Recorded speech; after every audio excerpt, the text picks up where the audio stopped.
fire starts here, or you can reduce the amount of accumulated stock that would be flammable. The introduction of mutuals into the insurance markets created a whole new dynamic of business strategies in property insurance markets from 1895 to about 1950, 1920. Sprinklers, insurance mutuals. Glass in the windows so that when a fire comes it can't get through from one room to the other, mutuals. Closing off elevator shafts, plant redesign. The idea that your insurance rate will be proportional to how risky your plant is, and the idea of schedule rating. So instead of getting a price and you say take it or leave it, you get a price schedule, and you say, well, we're rating you over here, but if you do this, this, and this, we can take your rate down. All that is insurance mutuals. And once insurance mutuals started doing this, they started grabbing lines and forced stock insurance companies to follow suit. So the incursion of mutuals not just introduced competition, but it totally transformed the nature of competition in insurance markets.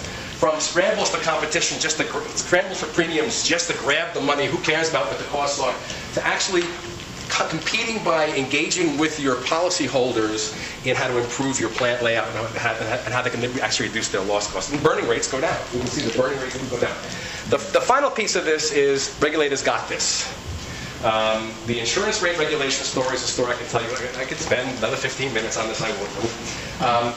Part of the response to the insurance cartels and insurance markets was regulation. Part of it was antitrust. The story I want to tell here is mostly the story about mutuals. The regulators, the regulatory impulse, the regulators were mostly interested in authorizing the associations, the insurance associations, and regulating them and creating a set of standards by which they could judge and evaluate and do prior approval of insurance rate structures. We still see a little bit of this today. That was the standard. This is a standard independent commission regulatory strategy in the U.S. It partly gets worked out in insurance and electricity and gets generalized, or railroads, the other place. Standard story.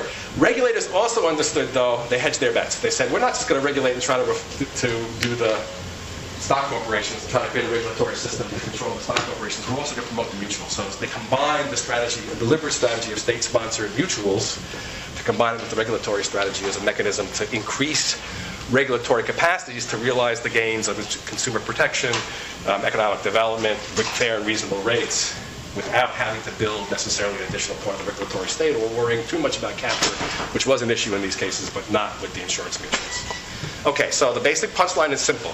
We got regulation, we got antitrust. We can also promote organizational diversity within financial markets.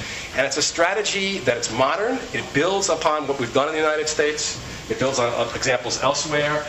It's sort of happening under the feet. Why not make put more quivers in arrows in our quivers? That's my last metaphor for today. Thank you so much.